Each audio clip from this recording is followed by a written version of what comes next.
Bismillahirrahmanirrahim. Alhamdulillahirabbil alamin wassalatu wassalamu ala asyrafil anbiya'i wal mursalin wa ala alihi wa sahbihi ajma'in. Rabbi shrah li sadri wa yassir li amri wahlul 'uqdatam min lisani yafqahu qawli. Assalamualaikum warahmatullahi wabarakatuh dan salam Ramadan Karim. Alhamdulillah kita diberi umur yang panjang untuk kita sama-sama menyambut Ramadan pada tahun ini dan dapat berpeluang untuk kita menjalankan ibadah puasa sekali lagi dalam umur kita ini, dan kita doakan supaya amalan kita ini diterima Allah insya-Allah dan ianya lebih baik daripada tahun-tahun sebelumnya insya-Allah. Jadi hadirin dan hadirat sekalian, Assalamualaikum warahmatullahi wabarakatuh. Sekali lagi, hari ini saya ingin berkongsi sedikit tentang perniagaan yang menguntungkan. Saya bukan ustazah atau ni, cuma ingin sedikit berkongsi sahaja apa yang kita ingin, yang kita nak rebut dalam Ramadan kita pada kali ini, iaitu tentang perniagaan yang menguntungkan yang telah dijanjikan oleh Allah Subhanahu Wa Taala dalam Al-Quran. Sebagaimana yang disebut dalam surah As-Saff ayat 10 hingga 11 yang bermaksud, wahai orang-orang yang beriman, mahukah aku tunjukkan sesuatu perniagaan yang boleh menyelamatkan kamu dari azab siksa yang pedih, iaitu kamu beriman kepada Allah dan Rasulnya serta kamu berjuang di jalan Allah dengan harta benda dan jiwa raga kamu, yang demikian itulah yang lebih baik bagi kamu jika kamu mengetahui hakikat yang sebenarnya. Jadi di sini Allah telah menjanjikan satu perniagaan yang menguntungkan, perniagaan yang disebut oleh Allah Subhanahu Wa Taala, iaitu yang pertama beriman kepada Allah dan Rasul, dan yang kedua berjihad di jalan Allah dengan harta benda dan jiwa raga.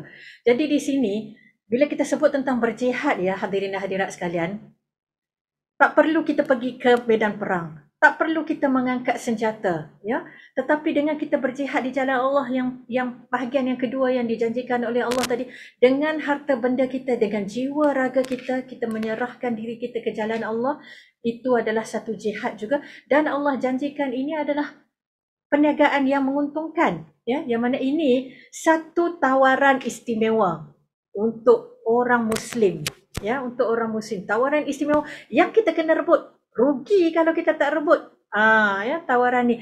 Jadi mestilah kita rebut peluang ini untuk kita memperolehi keuntungan yang berlipat kali ganda, kerana ia sangat, perolehannya tu sangat memberangsangkan, dijamin tak ada risiko, tak ada kerugian. Tak adalah macam skim-skim cepat kaya ke, skim Pak Mantelo ke apa ke. Ini Allah dah janjikan tak akan rugi, malah boleh menghindarkan diri kita daripada azab neraka nanti. Jadi bagi saya ini satu yang tidak sukar, tidak sukar untuk kita capai. Jadi Allah telah jamin tidak akan rugi dan akan mendapat kedudukan yang istimewa di sisi Allah. Jadi apa lagi yang kita mahukan, hadirin dan hadirat sekalian. Baik, kelebihan-kelebihan bersedekah memang banyak di luar sana. Ini saya kongsikan sedikit 10 kelebihan, kelebihan amalan bersedekah yang saya kongsikan juga daripada Jabatan Kemajuan Islam Malaysia JAKIM. Harta tidak pernah berkurang.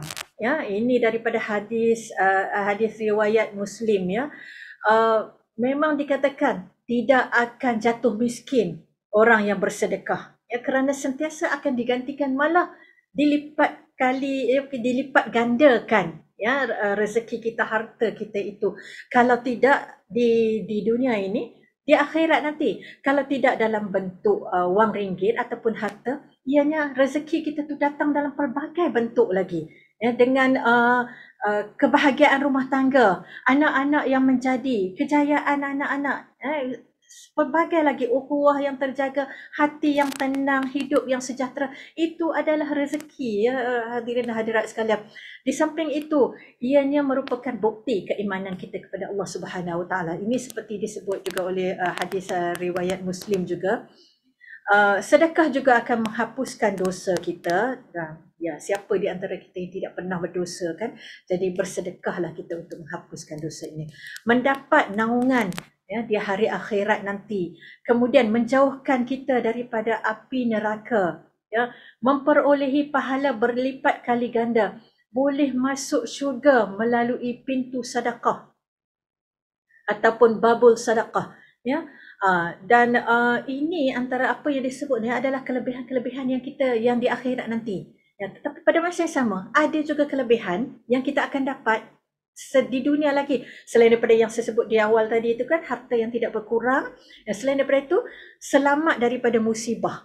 Dengan kita bersedekah, insya-Allah ya, kita akan dipelihara daripada musibah dan menjadi ubat juga kepada penyakit. Ya, itu juga. Jadi sekiranya kita ditimpa penyakit, maka mungkin salah satu ubatnya untuk sebagai ikhtiar kita adalah dengan bersedekah.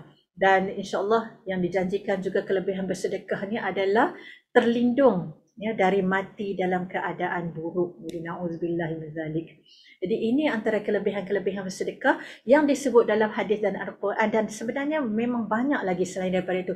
Dengan kita bersedekah juga ya tuan-tuan dan puan-puan sekalian, kita dapat merapatkan ukhuwah ya, sesama kita juga, yang sesama dengan saudara-saudara kita, saudara-saudara Muslim, dengan jiran-jiran kita, dengan masyarakat di sekeliling kita, ya, dengan bersedekah, dengan kita memberi. Siapa yang tidak gembira bila menerima?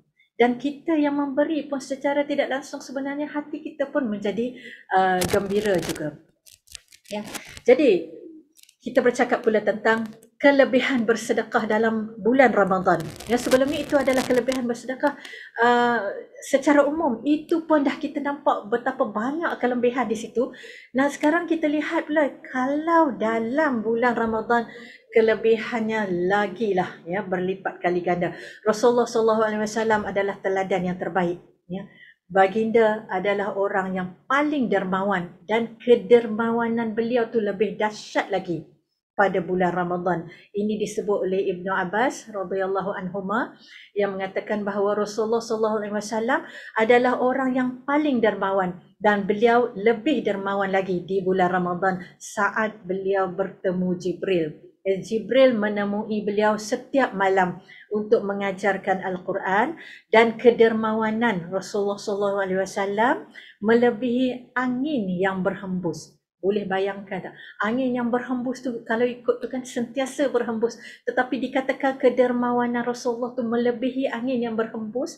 Masya Allah ya, itu lebih sangatlah, itu yang patutnya kita jadikan contoh. Jadi keistimewaannya boleh disebut ada 3 keistimewaan kalau kita lihat selain daripada yang keistimewaan telah dinyatakan tadi. Yang pertama, kita boleh dalam kita berpuasa dalam bulan Ramadan, ya, amalan puasa kita tu, ibadah puasa kita tu, jika digabungkan dengan sedekah dan solat malam, maka samanya dengan jaminan syurga. Jadi 3 perkara ni kan, puasa, sedekah, solat malam, bila digabungkan maka balasannya adalah jaminan syurga sebagaimana sabda Rasulullah SAW.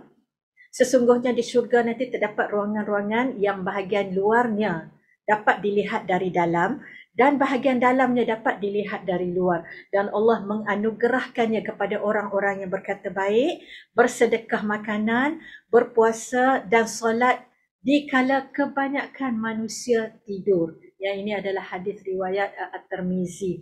Jadi di sini dikatakan kalau kita dapat gabungkan amalan ini maka dijamin syurga. Tetapi janganlah pula kita beranggapan bulan puasa nak buat 3 ni je, tak nak buat benda lain. Tak boleh juga kan, tak jadilah gitu. Sebab kita ada juga amalan-amalan lain, ialah yang tugas-tugas lain, peranan kita yang lain yang juga dianggap sebagai ibadah. Kalau saya sebagai ibu, tugas saya nak menyediakan juadah berbuka puasa kepada anak-anak. Kalau saya nak fokus kepada 3 ni tapi lepas tu tak masak, tak apa, dah tak pasal-pasal, dapat dosa pula kan daripada ialah suami, anak pula, nanti begitu juga. Dan kita sebagai yang bertugas, yang bekerja, maka kita perlu bekerja secara amanah juga di dalam bulan puasa tu. Ya, dalam kita berpuasa, mengamalkan puasa, bersedekah, solat malam, tanpa kita meninggalkan tugasan kita yang lain. Jadi tetap kita laksanakan tugasan mengikut yang diamanahkan kepada kita, ya, sebagaimana yang ni.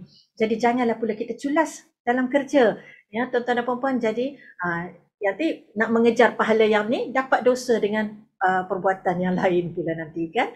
Jadi yang keduanya, dijanjikan keistimewaan untuk kita bersedekah dalam Ramadan ini adalah untuk mendapatkan pahala tambahan daripada puasa orang lain. Macam mana pula tu? Nak dapat tambahan puasa daripada kita ni puasa, lepas tu orang lain puasa pun kita dapat pahala daripada puasa orang tu. Senang je tuan-tuan dan puan-puan. Dengan kita memberi hidangan berbuka puasa kepada orang lain yang berpuasa. Sebab itulah kalau kita lihat berebut-rebut, ya, orang nak menaja, ya, juadah berbuka kan, di masjid, di surau, di rumah-rumah anak yatim dan sebagainya. Jadi ini satu amalan yang sangat baik, yang sangat digalakkan. Cuma kita kena ingat, jangan sampai membazir kan. Jadi perlu ada koordinasi yang betul, yang baik, ya, koordinasi supaya tidak ada pembaziran berlaku. Jadi sabda Rasulullah berkaitan perkara ini, orang yang memberikan hidangan berbuka puasa kepada orang lain yang berpuasa, ia akan mendapat pahala orang tersebut tanpa sedikit pun mengurangi pahalanya. Siapa yang tak nak tiba-tiba dapat pahala satu masjid yang kita jamu makan tu, satu masjid semua pahala mereka, kita pun dapat. Tapi pahala dia bukanlah kata dia tak dapat pahala, dia tetap dapat pahala juga kan. Padahal, ya, hidangan berbuka puasa yang disebut tu, ya, Rasulullah kata sudah cukup dengan 3 butir kurma, ya, malah sebutir pun boleh, ataupun setengah tu, ada juga yang menyebut separuh butir kurma, ataupun dengan hanya segelas air. Ini adalah satu dengan kita memberi hidangan ini kepada orang yang berbuka puasa, kita dapat tambahan pahala puasa mereka juga. Jadi Rasulullah SAW biasa berbuka dengan beberapa rutab ataupun kurma basah. Jika tidak ada, maka dengan tamar juga, ya, beberapa tamar. Jika tidak ada, maka dengan beberapa teguk air. Maka di sini ditunjukkan bukannya susah sangat, ya, tak susah pun untuk kita menjamu, memberi hidangan kepada orang yang buka puasa, malah kita dapat pahala yang berlipat kali ganda. Yang ketiga, kelebihannya, keistimewaannya adalah amalan kebaikan dalam bulan Ramadan ni sebenarnya lebih mudah, ya, berbanding dengan bulan-bulan yang lain. Kenapa? Kerana tak ada godaan, tak ada tipu daya daripada syaitan. Sebab syaitan tu telah dibelenggu, kata syaitan dah diikat kan. Sehingga manusia dengan ada tipu daya syaitan tu, kadang-kadang ni dia akan orang kata dia menyucuk-nyucuk kita kan, supaya kita ni tak nak bersedekah ataupun rasa berat. Nanti kalau sedekah nanti kurang pula kan, nak guna untuk tu, nak guna untuk ni, banyak lagi nak guna duit ni. Macam-macam pula dia punya hasutan-hasutan tu kan. Jadi insya-Allah, ya, dalam bulan Ramadan kita tahu syaitan itu telah diikat dan tak ada lagi godaan syaitan, sebagaimana sabda Rasulullah SAW, jika datang bulan Ramadan, pintu syurga dibuka, pintu neraka ditutup, dan syaitan juga semuanya dibelenggu. Ya, jadi insya-Allah lebih mudah untuk kita bersedekah dan membuat amalan-amalan baik dalam bulan Ramadan. Rasulullah SAW juga bersabda, dunia itu untuk 4 jenis hamba. Yang pertama, hamba yang diberikan rezeki oleh Allah serta kefahaman terhadap ilmu agama. Dia bertakwa kepada Allah dalam menggunakan hartanya dan dia gunakan untuk menyambung silaturahim. Dan ia menyedari terdapat hak Allah pada hartanya. Maka inilah kedudukan hamba yang paling baik. Jadi di sini ditunjukkan betapa besarnya, betapa tingginya kedudukan orang yang bersedekah. Dan bila kita bersedekah, kita berkongsi rezeki. Dalam rezeki kita ada hak orang lain dan kita berkongsi rezeki tersebut, ia akan merapatkan silaturahim dan sebagainya. Maka banyak sebenarnya rentetan daripada itu, ya, daripada bersedekah tu yang dapat kita hindari di sini, insya-Allah, ya. Jadi saudara-saudari, hadirin hadirat sekalian, kami di Pertubuhan Salwa Malaysia juga antara usaha kita adalah kita melancarkan projek Bakul Kasih Ramadan yang kita mulakan pada tahun lepas untuk membantu golongan yang terkesan dengan pandemik, ya, terutama golongan B40, golongan asnaf, guru-guru dan petugas yang sememangnya memerlukan.